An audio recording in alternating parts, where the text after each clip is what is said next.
أعوذ بالله من الشيطان الرجيم. بسم الله الرحمن الرحيم. الحمد لله رب العالمين والعاقبة للمتقين ولا عدوان إلا على الظالمين، وصلى الله على سيدنا محمد وعلى آله وصحبه وسلم. إلهنا محمد سبحانه وتعالى loo qadarayna ka nimaano gobolka Hiiraan gaar ahaan magaalada Beledweyne oo nimaano maartay magaalada Galkacyo.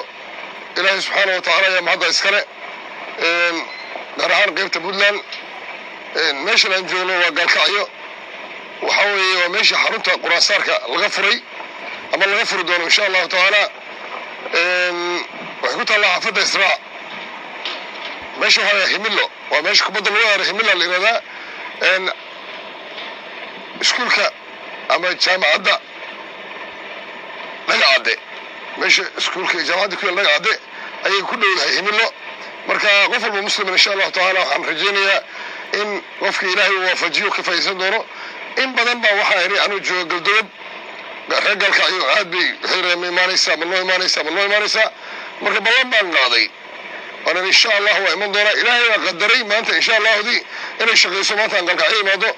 marka qof walba muslim oo xanuunsan ama shadintu ay maartay bullaanka dadka ku hayeen soo gaareen sida qofka qaba sixirka oo kale ama isha oo kale ama jinka oo kale ama dadka cudurrada ay ka sheeganayaan dhamaan Ilaahay subxaanahu wa ta'aala quraankiisan ayaa Ilaahay ku daweyn doona.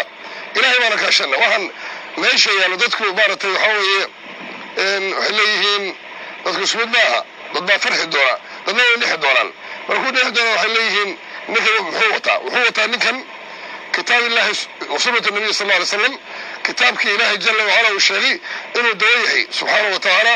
وننزل من القرآن ما هو شفاء ورحمة للمؤمنين ولا يزيد الظالمين إلا خسارة. إلهي شيء جل وعلا إنه القرآن سود الجديد ورحمة الله إلهي رسول الله الرمي وأنا مين ترى مسيح هذا القرآن قد النوار إلا حكمه يعني. مركا إن شاء الله تعالى مؤمنين ترى ودواميا ظالمين ترى وثوبيا ساسا كل شغيرين إلهي بلاد سنة كل شغيرنا. مركا إن شاء الله تعالى حرجينا مغرب Galkacyo إن الله سبحانه وتعالى حقا قلب حكا بدلان ومدر إلى ما تكفى يسند والسلام عليكم ورحمة الله وبركاته.